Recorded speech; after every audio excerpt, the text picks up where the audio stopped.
My colleague from New Jersey. Senator from New Jersey.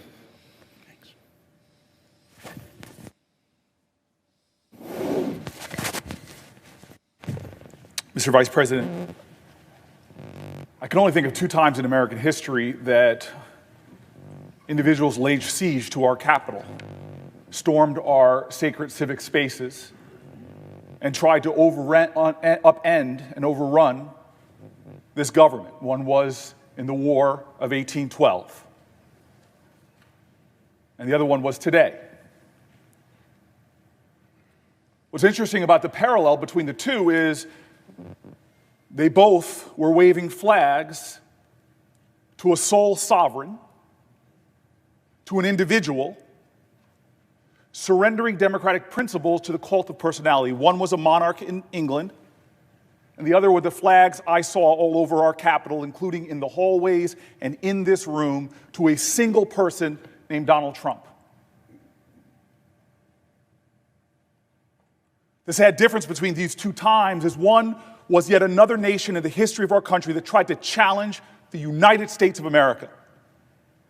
But this time, we brought this hell upon ourselves.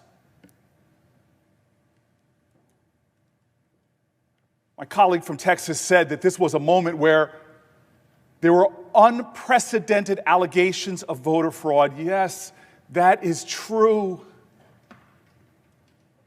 They were unprecedented when the president, before the election even happened, said, if I lose this election, then the election was rigged. That's unprecedented. It's unprecedented before the night of the voting, even the counting of the vote was even done, that he called it rigged. And it's unprecedented that he is fanning the flames of conspiracy theory to create a smokescreen in this nation to cover what he is trying to do, which is undermine our democratic principles. But it's not just that. The shame of this day is it's being aided and abetted by good Americans who are falling prey, who are choosing Trump over truth, who are surrendering to the passion of lies as opposed to standing up and speaking truth to power, who are trying to fundraise off of the shame of conspiracy theories as opposed to doing the incalculably valuable, patriotic thing to speak truth to our nation.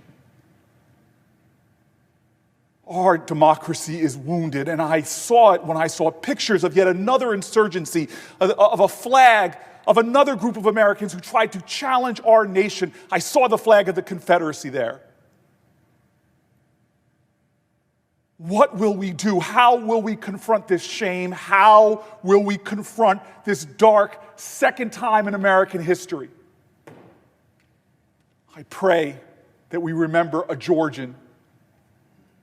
And his words, all I can say is we must in spirit join together like those Georgians on a bridge called the Edmund Pettus, who joined hands, who were called threats to our democracy, who were called outrageous epithets when they sought to expand our democracy, to save it and to heal it, when they joined arm in arm and said what we should say now, commit ourselves to that ideal, that together we shall overcome.